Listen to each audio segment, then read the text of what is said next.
ना बोलना ही सबसे उत्तम स्थिति प्राप्त करने का उपाय है। ना बोलना, मौन धारण करो, ज्यादा किसी से बात मत करो। बात करना ही अपने हृदय की बात को बाहर करने से भजन क्षीण हो जाता है।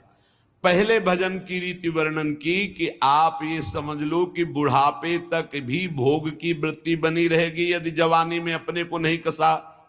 दूसरे की निंदा करोगे तुम्हारे सुकृत नष्ट हो जाएंगे, भक्तों की निंदा करोगे बहुत जन्म के सुकृत नष्ट हो जाएंगे, ईर्ष्या करोगे, क्रोध करोगे, अभिमान करोगे, भजन मार्ग में प्रवेश नहीं होगा, जलते रहोगे। अब भजन करने वाले का स्वभाव कैसा होना चाहिए? गंभीर।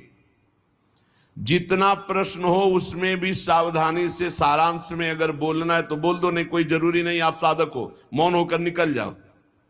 आपसे कोई पूछ रहा है श्री हरिवंश कै बजे सत्संग होता है, आपकी रुचि है तो बोल सकते हो, आपकी रुचि नहीं तो आप नहीं बोलो, कोई अपराध नहीं, क्योंकि आप नाम जप कर रहे हो, आप मौन व्रत लिए हो, आप उपेक्षा वाले मार्ग हो, सबकी उपेक्षा करना, तो इसमें आपको कोई दोष नहीं लगेगा। आपको है तो आप वहां जाकर पूछ लीजिए।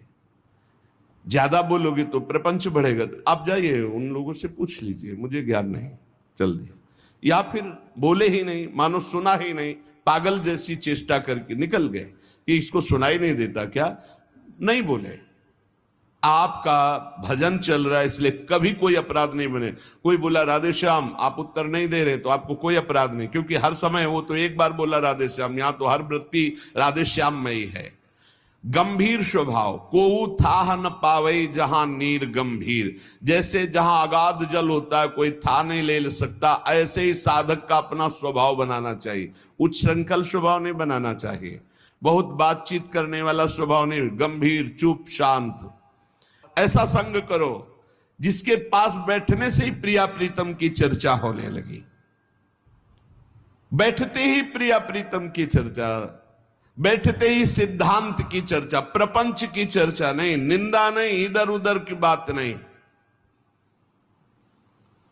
अगर हृदय मंदिर में ठाकुर का प्रादुर्भाव नहीं हुआ तो जीवन निरर्थक रहा, चाहे जो कुछ कर लो, हमारी बात मान लो।